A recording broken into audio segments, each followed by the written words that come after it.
story could be written for me. No, I ain't yours to die.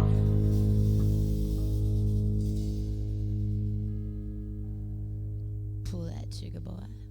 Hello, good people of Red Radio. We have the most wonderful band from Pensacola, Florida, that have come over to grace us with their presence. Bangarang Peter! Bangarang! Bangarang! La, la, la,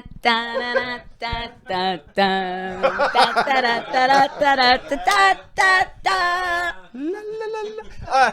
But we have the zombie version today. Yeah.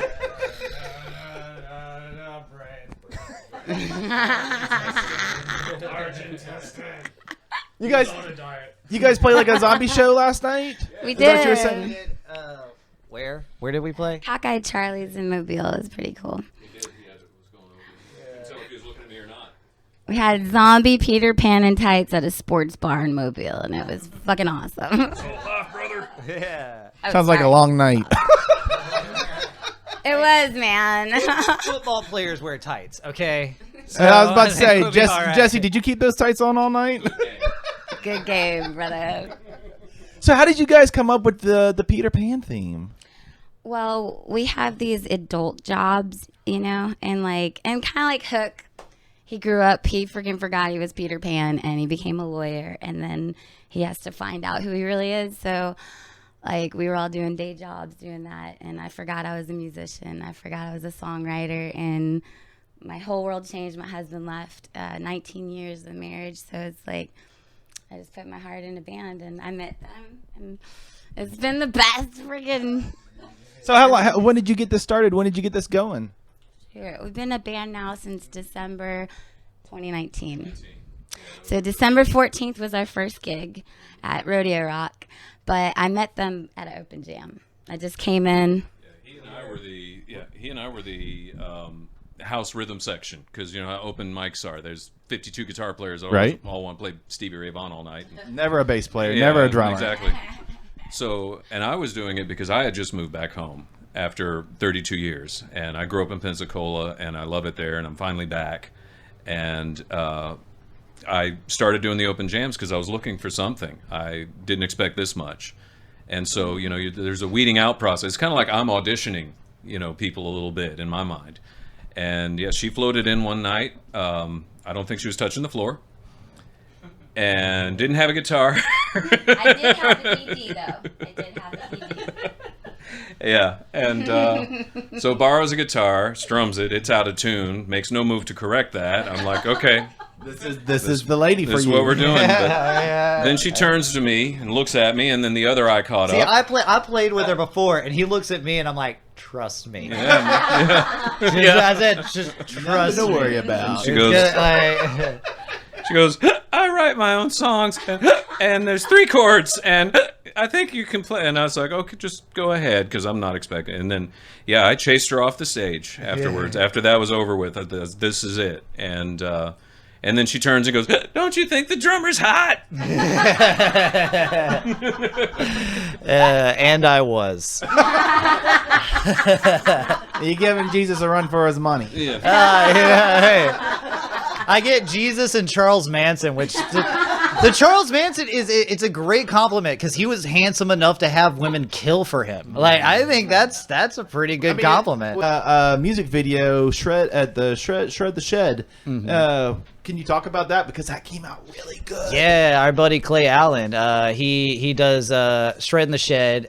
He films local bands in Pensacola and some touring bands that come through. That was a lot of fun. We just basically, You guys ready?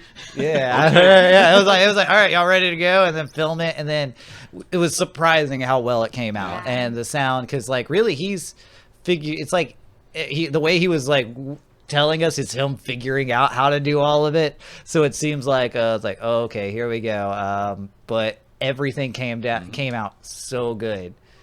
And It was one take. One take. He's good people. That video actually just made a year old, and it's got 16,000 views, so that's pretty cool. You like hit it coming right out the gate too. Yeah, and then we just put out this other video. I don't know if you saw the alien one. We did at a Halloween house party. Right. That was awesome, and I like how you said the video made a 1 year old, and I'm like, wait, the video's having babies now. it's a baby making videos. So if you see it, oh yeah, it's so tasty. it'll impregnate you. I mean, if you can get Jesse, you're wearing the alien mask, weren't you? So I mean, Oh. Sometimes he wears it. depends on who's on top. Yeah, we flip a coin. Shotgun. Through your videos, I got because I haven't seen you play live, but I saw in your videos you performing. We got to talk about your bass guitars. Oh. You have these incredible instruments that you play. So you were telling me you work at a music shop. Are you making them because the horn of it looks like it would be like a Prince. Thank you. Guitar. Yeah. But you're the bass player and you have like 20 strings on it. So can we talk a little bit about where these are coming from? How'd you come up with this? What's going on with 20 strings on a bass? Well, before that, it was because I saw Purple Rain when I was a kid. And if you've seen the movie, that guitar in the movie is almost as much a character in it. I mean, it should have gotten a starring role credit. And I always love that because you associate that so much with him. Eddie Van Halen's guitar, you know that so distinctively. Brian May's guitar, these things were just like a personality in themselves. And I just always loved the art of it and looking at design and curves. My whole family's artistic, and also, they build things, they make things. And I had access to power tools, and being broke ass white trash, forgive me, or Caucasians of limited means, we That sounds like a band name. I was like, is it too late to change our band name? Scott's gonna start a new punk band. Our first album, Caucasians of Limited Means, will be coming out. Yeah, I could never afford what I had in my head, what I wanted. I saw the pretty stuff and the fancy stuff, and I just started hacking on pieces of wood, and I can still count to 10 without taking my shoes off. That's important. Yeah, I know. And so I just doing, my whole adolescence was spent doodling guitar shapes instead of doing my schoolwork, that kind of thing. And I just took to it, and the multi-string thing came along just because I like the sound of a 12-string guitar. But as a bass player, you don't really have that option. And then I heard a wonderful band called King's X, who he came out with his 12-string bass, and it's just massive sounding. And I just realized my favorite bands have always been trios.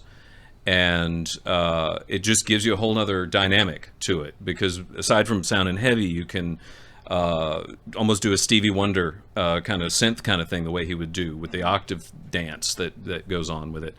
And it's just a lot of fun. Plus, it intimidates other people from trying to, hey, can I play your bass? Then nobody asked me to. Right.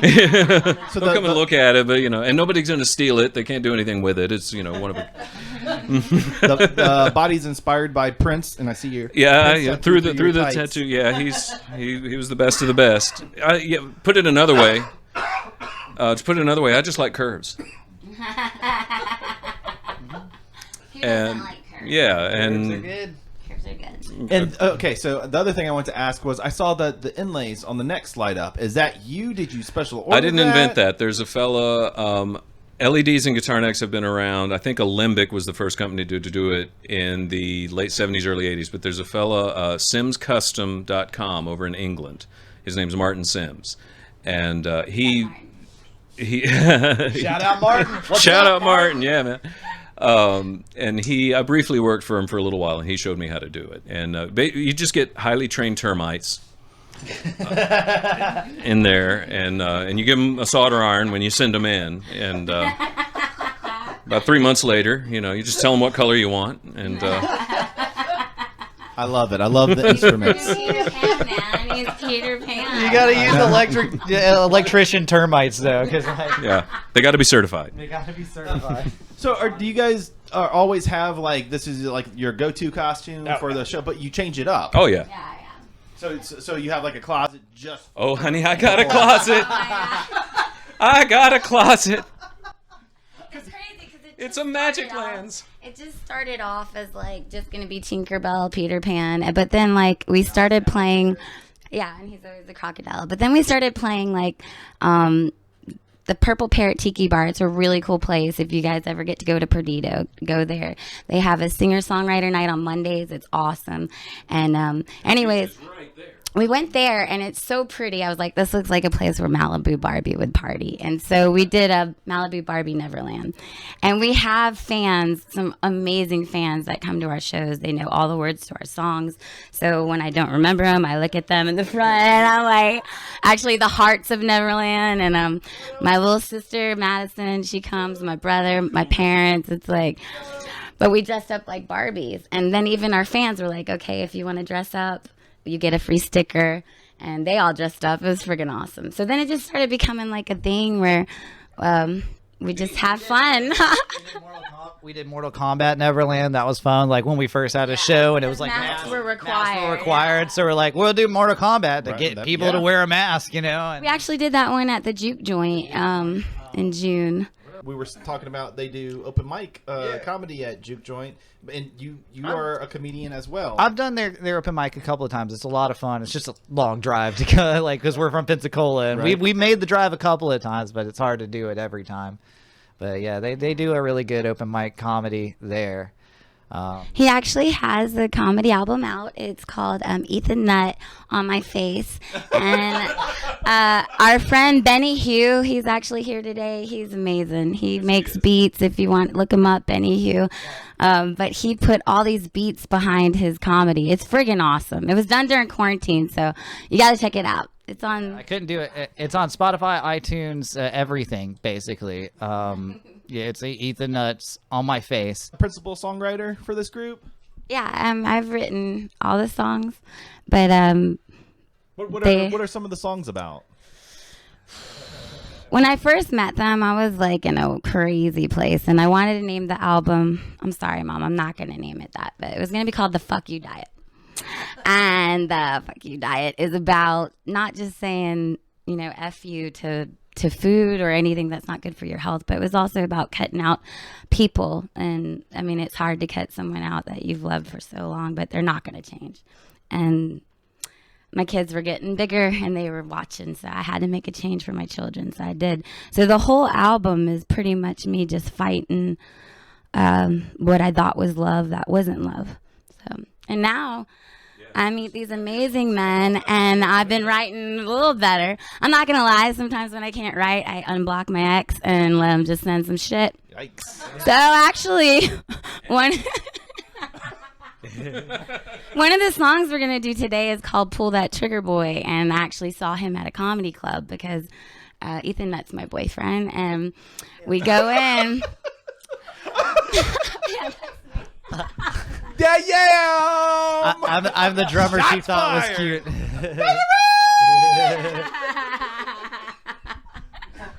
But it was so weird to see him on a Tuesday night at a bar. Who does that unless you're a comedian? I mean, on the show, no. But yeah, that song was it's a flip flop. But I've been writing a lot of like, I don't know, kind of like car riding songs lately. We just moved into this awesome house. Looks like a friggin' barn. And it's on the water. Like, you can go fishing out of my kid's window. And it's like this. There's, like, no level. So if you want to be tall, you can stand in the kitchen and it just changes. But ever since we moved there, I've just been writing this, like, porch fun, want to go for a ride kind of. But, yeah. You guys are like looking into each other's eyes really deep. She's like, I can't wait to write a song. It was crazy. It was, my maiden name was Renee Butler. I was in a band with my dad, Cupid's Itch. I'm a drummer. And then I got married. It was Pizzarich. And now I'm dating a nut. So I like went from butt to piss to nut. You kind of came full circle. I'm smack dab in the middle. What's really cool is Open Jam. If you guys have an Open Jam, go to Open Jam because you'll meet so many incredible people. You never know who you're meeting. 2 years ago, I met this guy in Birmingham. I was up there training for a respiratory job. And Michael Callahan, he hooked us up. We're going to record at the Muscle Shoals Recording Studio. Oh, wow. And we leave May 14th. I know. And what's really cool, it's the one that the Swamp Brothers started, so they haven't changed anything. It's like walking back in time, dude. So we're recording our album, which I said I won't call the Fuck You Diet because my mom doesn't want me to say fuck you. I'm sorry, Mom. But if you go on our site, we have so many gigs. We're actually booked till August 21st. And There are openings in there, though. What's your site? What's the best way for people to find you? mainly Facebook is what I'm on. I'm pretty much our manager. And I'm always on Facebook, our stories, Instagram, Bangarang Peter. We have a YouTube channel. Go like it. We do have a live album out. Yeah. We're on Spotify. You know the show The Sound? Yeah. Yeah, we went and they're awesome. We did a live. We were the first quarantine band. Bangarang Peter, thank you so much for coming on Red Radio all the way from Pensacola. One more time. Hey, Peter!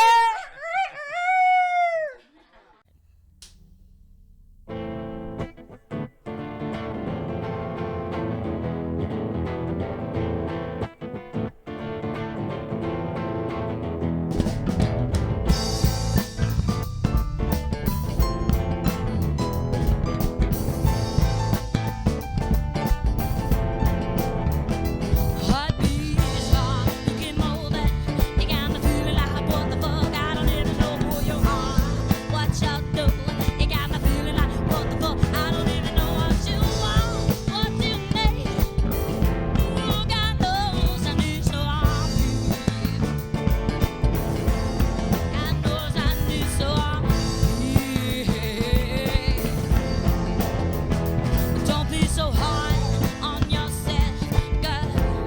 You know you did the best you could with what you had. You did some good, without a heart. So sun and the moon, he was my word, and everything I did for my king. Yeah, I gave him everything, and now he's gone all in and nothing at all. I'm doing the best I can.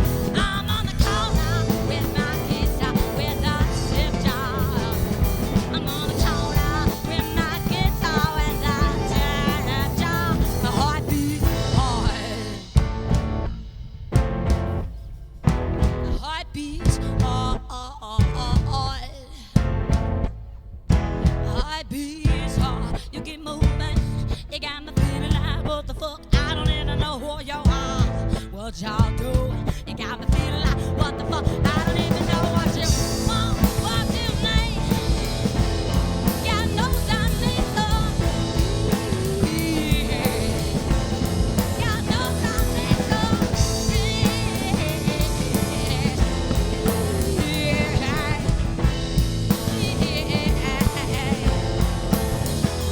I'm on the corner with my guitar, with my sister. I'm on the corner with my guitar, with my sister. My heart beats hard. My heart beats hard. My heart beats hard. My heart beats so high. I'm on the corner with my guitar, with my sister. I'm on the corner with my guitar, with my sister. I'm on the corner.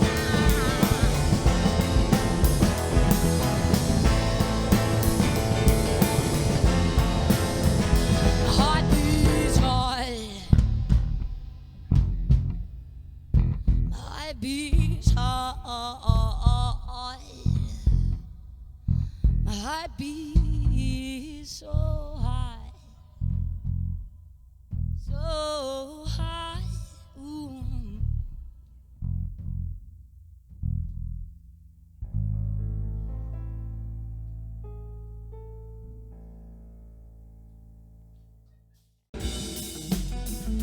Red Radio Productions South presents Red Sky Summer Music and Arts Festival, Saturday, July 31st at the District Green, located at 785 Howard Avenue, Biloxi, Mississippi.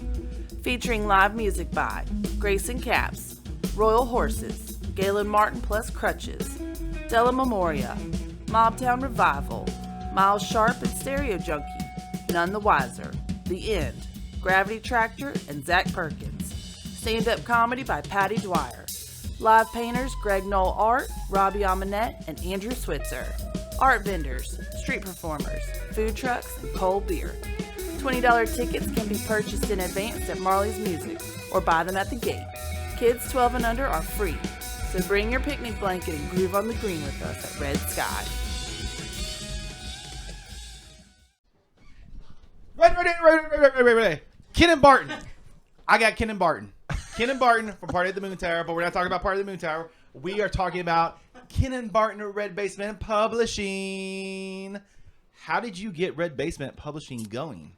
So Red Basement Publishing was something that it came much later after I wrote this script, and I wanted to make a comic book, and I wanted to self-publish, and so I researched all the things that you needed to do to self-publish, and then I decided that to make it seem more official, I needed to go ahead and make a brand, and so I got the LLC and published 3 comic books, and I have a novel, supposed to come out later this year if I can finish those final edits.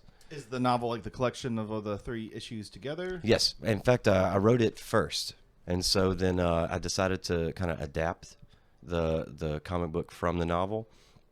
It is a little bit different because there were some things that I could do visually in the comic book that I could not do in the original script that read like it was like a novel. So. What is the inspiration or the synopsis of the story of your comics? Okay, so it started with a Party at the Moon Tower album called The Sky is Falling. So my studies in school at the time, it was mixed media kind of productions where it would be soundtracked, but then there would be this element of fiction and like visual, and I was studying all of that at the same time. So we finished, we had about 12 songs, and I talked to the guys, and they're like, I had this idea. It was really weird. And they're just like, all right, yeah, just go ahead, whatever you want to do. So we picked 5 songs that we felt like together would be the best mix of the songs that we had. And then we started recording, and that was the album, The Sky is Falling. So the way that we arranged them on the album, we all made the decision that it was the best for tone, for the themes behind the songs, even though they weren't all written to be part of one project. We kind of forced them into that. And then I wrote the fictional story based off of some made-up characters that I thought could actually go through the storyline and the themes that were in the music. So then I wrote the storyline, and then at little intervals in the story, the characters listened to the songs from that album. And so it kind of like builds this, it kind of changes the meanings from the original meanings that they were for those songs. And I really like it. I like playing with themes and storylines like that. So, what are like? Before we went live, I was telling you like about my graphic novels and collection. What are some of your artists or influences or artists that influence you for your illustrations? I would have to say, really, for the comic books, the things that I do and the things that I like are so different, and it's kind of weird to nail someone down on that has a similar style. But I would say it's because I guess I approached it from like a screen printer's point of view. Like the way that I create the art is from actual photos, and then I do graphic design techniques on them, flatten it out to black and white photos, and then I go back and paint underneath those layers. And it's more like screen printing. It's more like a graffiti type of spray paint tool in Photoshop where I do most of my work. And then I don't know, the things that I mean, I'm all over the place as far as what I like all of the artists that I'm into. One of my favorite artists is Ben Templesmith. Okay. He did 30 Days of Night, and he has the same similar method, taking the photos and then going in and adding the textures and right. embedding them, and then putting them behind the illustrations. Right. Where can people find your issues available? So I had a special comic book true size printed that I only have in person. So the only way to get that one is to come to a show. So either like a solo show or a Party at the Moon Tower show, or even like a Gravity Tractor show. I'll still have them. Are the comics always available at every Party at the Moon Tower show? Yeah.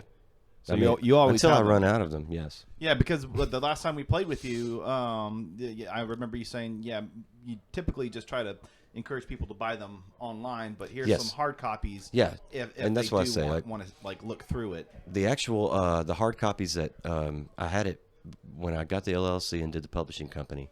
I set up an account through Amazon, and so what they do is once everything is agreed on the size and the book and the dimensions and the hardcover and the colors are right and all these things come back in proofs and we approve it, then it takes them a week and a half. Like when someone orders those comic books, they print it to order and then ship it straight to that person.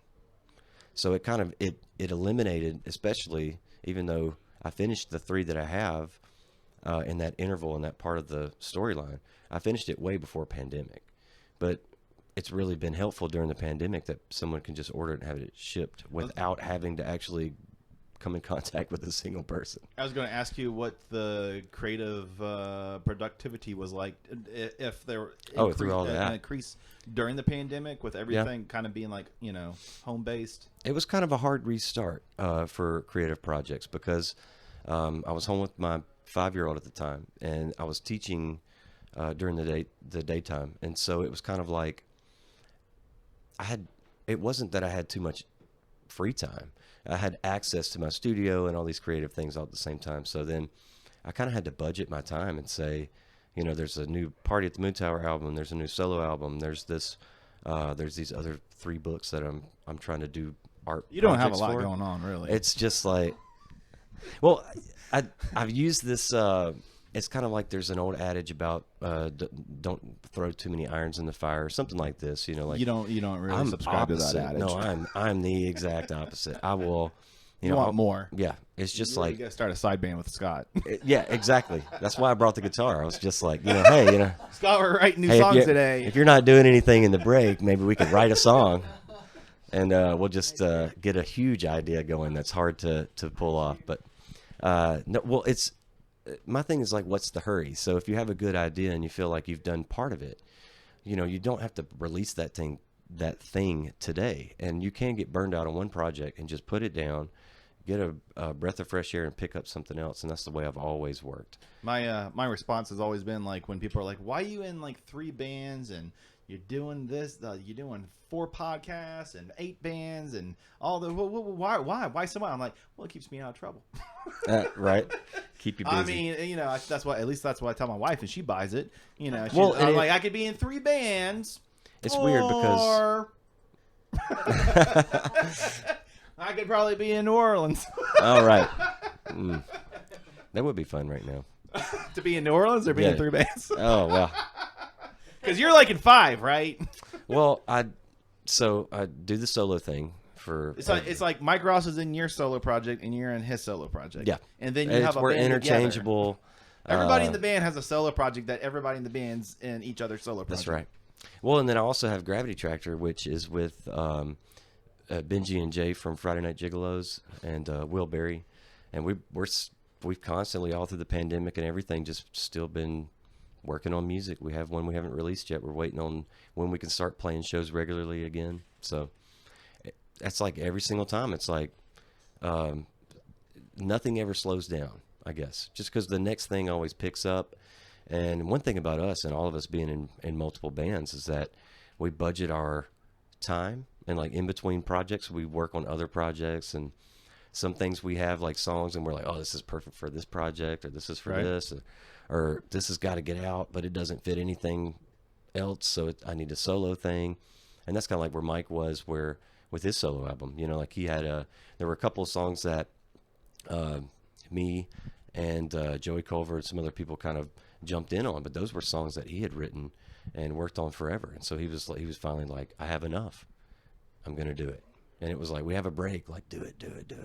So I also want to say, like, just from experience, knowing, like, having like 20,000 irons in the fire, Right. You have to have a very special and understanding partner that Absolutely. can be the anchor to allow you to do so many things. And the last Red Radio Fest at the Sky Bar, your wife was there doing her thing. That's right.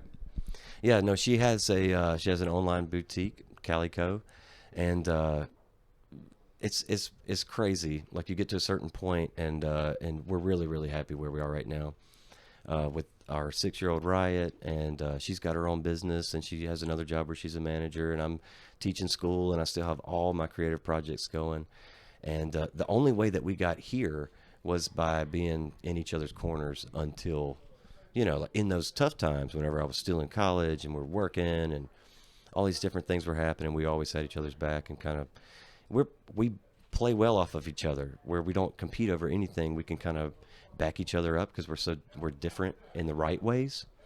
So that's been a big boost, especially since, I have my little studio in the back, and now my old studio has turned into her boutique room and all this stuff like this. So we kind of, You're just that's kind of good. That's a slowly great- starting your own like fashion and media empire. Yeah, that's right. Well, I would say that with Red Basement Publishing, and I had kind of a eureka moment where it was like, I have, You buy 3 issues and you get a hat for free well, yeah. or a scarf. No, that's the only kind of in public deals that might be struck That's is at 3-for-1 like deal the at fest, Red Radio Fest. which is already passed. But it's just one of those things. I guess going back to the partner thing, yeah, you just support each other in all the things that you want to do, and you get to kind of be happy for that other person, genuine happiness, and you get to trade it back and forth. So I wouldn't trade that. So. Kenan, where can people get the issues online? So I just updated the website to make sure that all the links were right. And that's what I almost started. I kind of got on a tangent, but so redbasementpublishing.com is the main website where Memory Host 9 is housed, all the t-shirts that go along with the comic book that are all through Amazon. And if you have Prime, you order it, they print it, ship it to you. The comic book is on there like that. There's t-shirts, and then I have a music page that has all the music that's been involved in any of the projects, because I like to, even if I write a short story, I usually either have the song first, or then it leads to like, I want to write a song using that storyline kind of thing. So You're very cross-platform. yeah, I like to mess around a little bit. So it's like I guess I've tried to find different ways to take all the things that I'm interested in and combine them into projects where I can bounce around, and because I bounce around and do a million things anyway, so why not make it one focused Have you work? seen? I mean, I know you've seen like the digital downloads where you can download the graphic novel and flip it through a page like a PDF. But, Right. It'd be wonderful to take it like one step further and like create like a multimedia package that you downloaded, and as you flip through the pages, maybe the music played in the Right. background or like some slight animation. And to I the had frames. a one version of the novel that turned into the comic book. One version of that, it just had hyperlinks in it. So then when somebody came through and one of the characters pushed play, and it was one of the songs from the album that all of the theme and everything was influenced by was the music, they could actually push the button and listen to the song with the character Right. as they reacted to the parts of the music without talking too much about the music, because the hope was that the reader would be listening while they're kind of reading along Yeah, at some point. I've seen the comics where it's like it comes with the CD and you just play Right. it on at this point. You just let it play as you go through it, Right. But now that with technology and you can, basically interact Right. online, or digitally, you kind of have like more control over the way that it's presented. Right. Kenan, thank you so much for coming on radio Thank and y'all, sharing as your always. always level and soft voice. You're a very level guy, and that's why I like try to tone it down. But now I'm thanking you, and I can get loud again. Everybody, Kenan Barton, go check out Red Basement Publishing and all his issues. This is Red Radio.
Welcome back. Thank you for sticking with us. This is Stephanie Switzer, live action reporter for Red Radio.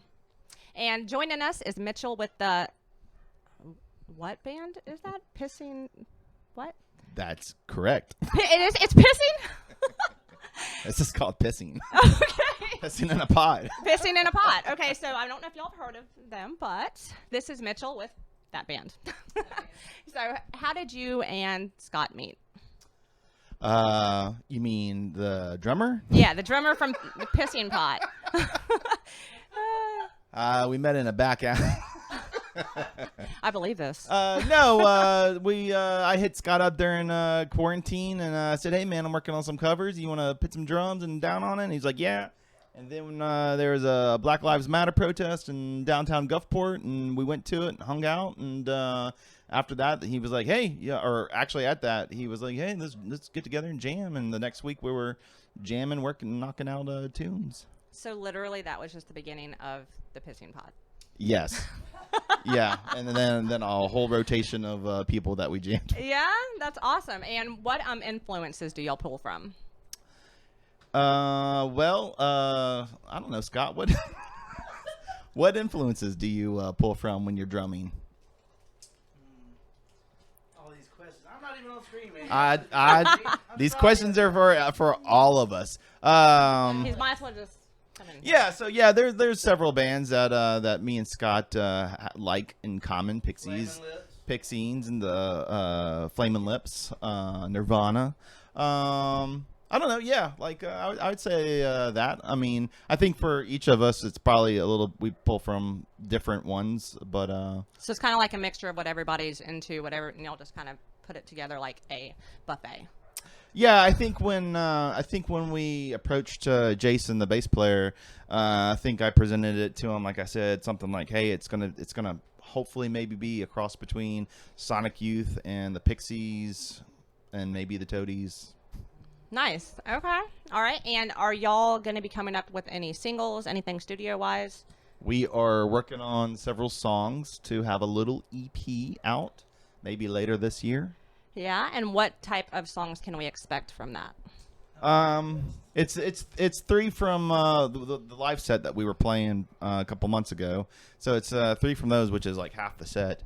And then we recorded a couple more that might come to fruition after the EP gets done.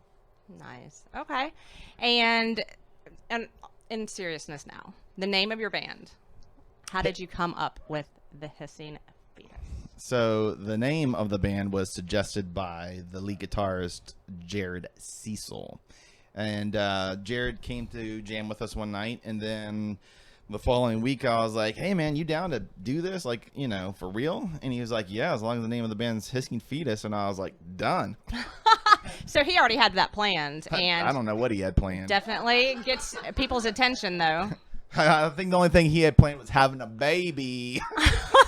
Because he had a baby, so congratulations to Jared wow. and his wife on their newborn. Yeah, I think the baby's only like 2 weeks old He has right a now. baby, and his band's named Hissing A beautiful Fetus. little girl. I love it. And that is so awesome. And when can we expect to see y'all live again? I think we're looking at maybe October. Scott, is that right? We're doing something in October, at the end of October. Hopefully so. I think Red Radio is doing another big festival type thing in October or end of October, so I think we're supposed to play that. Awesome. Is there anything else that you would like to say? Is there anything else you want me to say? Lois Lane, where's Superman That's my at? alter ego. Like, thank you. That's what I was hoping for. Thank you for coming on out and sitting in the chair and you know.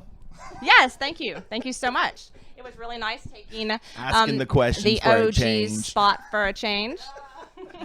Scott was supposed to be on camera with me, but he punked out. Aw. He said he had too much of a sunburn.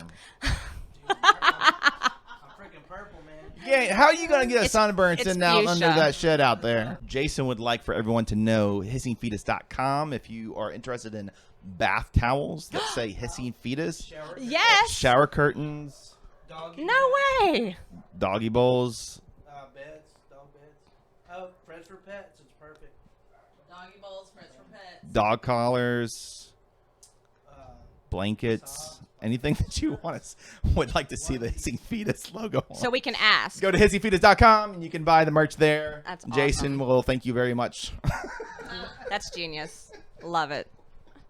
Thank you, Mitchell. Coming up next is Mark Simmons with Frets for Pets. This is Rusty Van Cleaver coming at you live from nowhere near Van Cleve.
Red Radio Productions South presents Red Sky, Summer Music and Arts Festival, Saturday, July 31st at the District Green, located at 785 Howard Avenue, Biloxi, Mississippi. Featuring live music by Grayson Caps, Royal Horses, Galen Martin plus Crutches, Della Memoria, Mobtown Revival, Miles Sharp and Stereo Junkie, None the Wiser, The End, Gravity Tractor, and Zach Perkins. Stand-up comedy by Patty Dwyer. Live painters Greg Knoll Art, Robbie Amonette, and Andrew Switzer. Art vendors, street performers, food trucks, and cold beer. $20 tickets can be purchased in advance at Marley's Music or buy them at the gate. Kids 12 and under are free, so bring your picnic blanket and groove on the green with us at Red Sky. Hi, everyone. Thanks for sticking with us. Episode 11, we got Mark Simmons from Frets for Pets tonight. What's going on, Mark? What's up, Mitch? How you doing tonight? I'm doing good. It's been a minute, man. Oh yeah, it's what, like a month top since the Croncast? Yeah. I gotta see more of you, man. When can I see you again? My wife's been asking questions. I'm around. Okay. But hey, listen, let's tell everybody watching how long you been doing Frets for Pets, what is Frets for Pets, and who is Dimitri Curtis? Oh, geez, just putting me on the spot here, man. I'm not like a representative or anything. No, so our first official year was last year, and we'd been doing smaller events until then, but we officially got registered with the state last year, and unfortunately last year was 2020, so that had some hiccups in it. But Dimitri Curtis is the lovely, beautiful, handsome genius that founded Frets for Pets, and I have been fortunate and lucky to have been helping him out with that for so long. I feel like the adjective beautiful is italicized when we refer absolutely. to Dimitri. Absolutely. The whole Dimitri's italicized. So last year was pretty fun because it was virtual, Yeah. and you guys broke it up into kind of two days, Yep. and Cron Studios hosted the first day with Pepper from Rushmore. Well, yeah, we did. There was Rushmore Podcast and Cron Studios on the first day, and that was a great time. Pepper ate a fucking thing of dog food, didn't he? Raised a lot of money. Pepper raised some money. He did. He raised some money. Yeah, no doubt.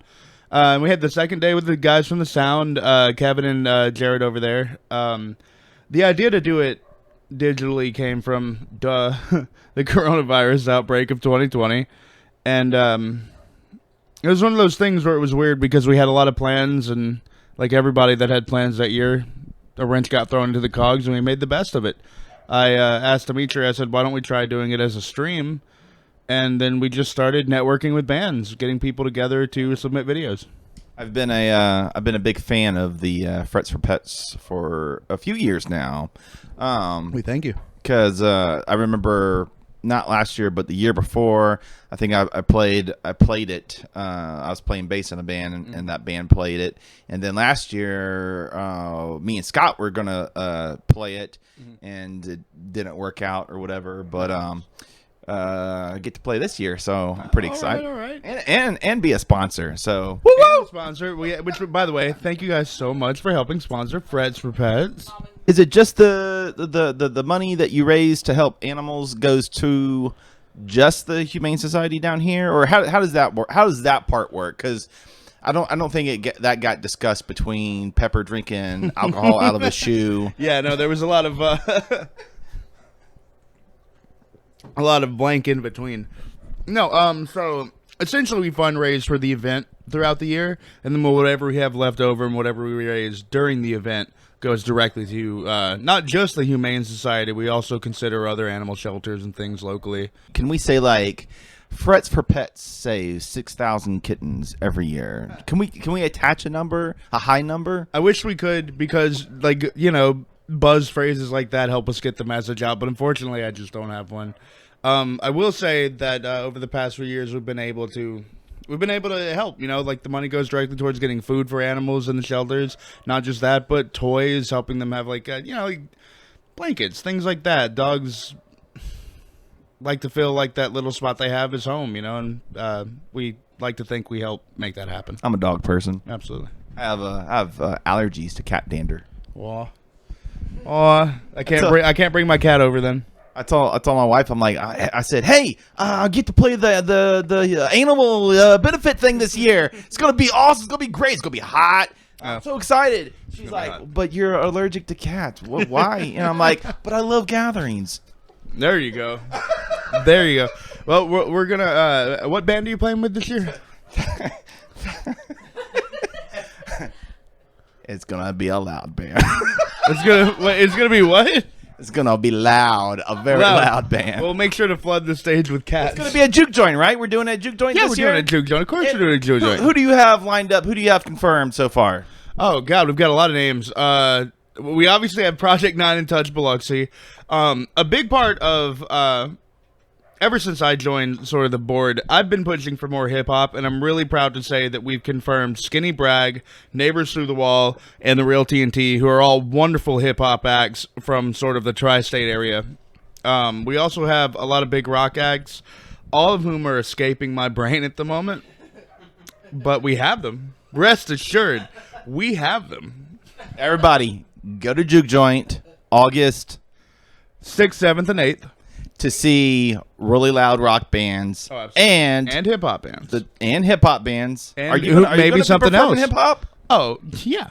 Yeah, we're going to be doing a little bit of that. With or without the shirt on? You'll just have to show up and see, man. Everybody go to Juke Joint beginning of August 6th, 7th, 8th, 9th, 10th, 11th, and 12th to catch Mark Simmons with his shirt off rapping sweet tunes about Dimitri's face. Mark, thank you so much for coming on tonight and talking about Absolutely. Frets for Pets. Thank you for having me.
at the flowers. Look at the flowers.